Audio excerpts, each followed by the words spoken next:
आगे बात करते हैं। आप इस क्वेश्चन को ध्यान से समझिए, ये पैराग्राफ टाइप क्वेश्चन है।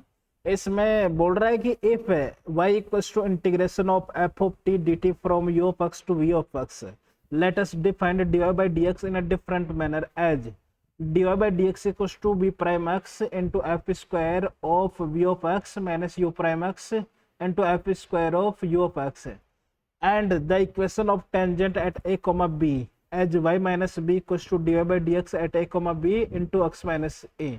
ठीक है, बेसिकली जो स्लोप निकालने का जो तरीका है उसको इसने मॉडिफाई कर दिया है। ठीक है, अब अपन से फर्स्ट पार्ट में बोल रहा है कि if y equals to integration of t square into dt from x to x square then equation of tangent at x equals to 1। ठीक है, अपन एक एक को कर लेते हैं। सबसे पहले इसमें बोल रहा है कि y equals to integration of t square into dt from x to x square. ठीक है, तो अपन को इक्वेशन ऑफ टेंजेंट बताना है एट x इक्वल्स टू 1। ठीक है, तो x इक्वल्स टू 1 पे अपन को टेंजेंट का इक्वेशन बताना है। तो x इक्वल्स टू 1 जैसे इसमें रखेंगे तो अपर लिमिट और लोअर लिमिट इक्वल हो गया, तो y का वैल्यू कितना आ जाएगा, यहाँ से 0 आ जाएगा। तो जो अपना पॉइंट है वो है अपने पास 1,0 जिससे टेंजेंट पास करेंगे। अब अपन को टेंजेंट का इक्वेशन निकलेगा, स्लोप चाहिए, तो स्लोप क्या होगा, dy बाई dx। अब अपन इसमें लेबनिज नहीं लगा सकते हैं क्योंकि इन्होंने जैसे डिफाइंड किया है उसी के अकॉर्डिंग अपन को चलना पड़ेगा। तो इन्होंने बोला है कि जो dy बाई dx है वो इक्वल है v prime X into F square of V of X minus U prime X into F square of V of X. यदि ये अपने पास f है तो इसका स्क्वायर करना है, तो इसमें पहले अपर रखिए, अपर रखते अपने पास हो जाएगा एक्स स्क्वायर का स्क्वायर। ठीक है, फिर इसका भी अपन को क्या करना है, स्क्वायर करना है। इनटू इसका अपर लिमिट का डेरिवेटिव हो जाएगा 2x माइनस लोअर लिमिट रखिए, लोअर लिमिट रखते एक्स स्क्वायर, फिर उसका स्क्वायर इनटू उसका डेरिवेटिव 1। ऐसे इन्होंने डिफाइंड किया गया। तो अपने पास dy बाई dx क्या आ गया, वो अपने पास आ गया x की पावर 8 इंटू 2x, तो यह हो जाएगा अपने पास 2x की पावर 9 माइनस यह हो गया x की पावर 4। अब इसमें जैसे ही x इक्वल टू 1 पुट करेंगे तो अपने पास dy बाई dx आ जाएगा एट x इक्वल टू 1, वो अपने पास हो गया 2 माइनस 1 1। तो अपने पास जो रिक्वायर्ड लाइन का इक्वेशन है या टेंजेंट का इक्वेशन है वो अपने पास हो जाएगा y minus 0 equal to slope 1 into X minus 1। तो ये अपने पास फर्स्ट पार्ट का करेक्ट आंसर होना चाहिए, y equal to X minus 1।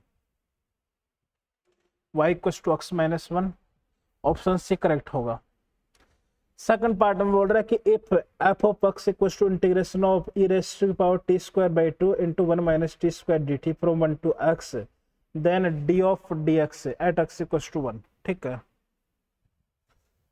इन्होंने fx डिफाइंड किया है ऐसे, इंटीग्रेशन फ्रॉम 1 टू x।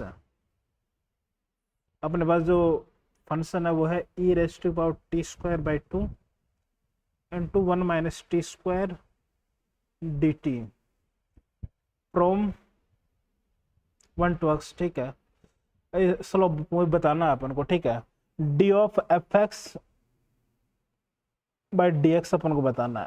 तो इसको यदि अपन डिफ्रेंशिएट करेंगे तो डिफ्रेंशिएशन का तरीका ऊपर उन्होंने डिफाइंड कर दिया है, तो इसी को फॉलो करना है। और आप ध्यान से देखिए इसमें जो लोअर लिमिट है वो कांस्टेंट है और अपर लिमिट अपने पास x है। तो अपन इसमें सबसे पहले अपर लिमिट रखेंगे तो वो हो जाएगा e raise to power X square by 2 into 1 minus X square. अब इसका अपन को स्क्वायर करना पड़ेगा इंटू अपर लिमिट का डेरिवेटिव हो जाएगा 1 माइनस, जब अपन लोअर लिमिट रखेंगे तो ये बन जाएगा e की power 1 square by 2 into 1 to 1 minus 1, वो 0 हो गया, उसका स्क्वायर इंटू 1 का डेरिवेटिव 0, तो उससे कोई खास फर्क नहीं पड़ेगा। ठीक है, तो अपने पास ये आ गया, इसका स्लोप आ गया D of dx equals to A की power X square by 2 into 1 minus X square का होल स्क्वायर। अब अपने पास पॉइंट दिया है at X equals to 1, at X equals to 1 अपने पास जो होगा इसका डेरिवेटिव हो जाएगा अपने पास 0 एट एक्स इक्वल्स टू 1। ठीक है, वो होगा 0, तो इसका करेक्ट आंसर होना चाहिए 0। तो आई थिंक इसका ऑप्शन एक करेक्ट होना चाहिए। अब थर्ड पार्ट में देखिए क्या बोल रहा है कि if y equal to integration of ln t dt from x cube to x raised to power 4, then limit x tending to 0 positive of dy by dx। इसमें भी बेसिकली डेरिवेटिव निकालना है हम।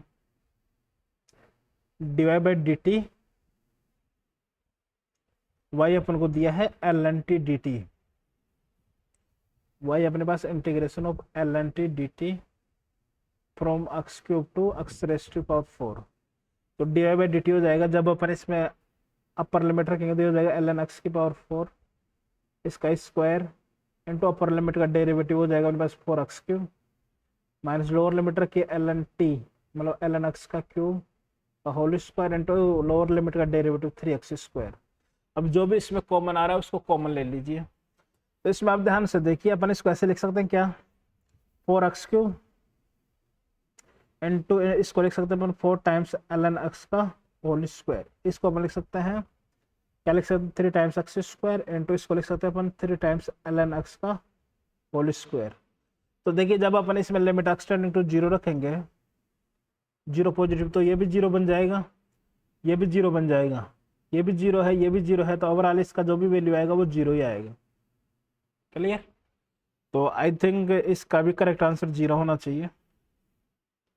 ये इसका ऑप्शन एक करेक्ट होगा।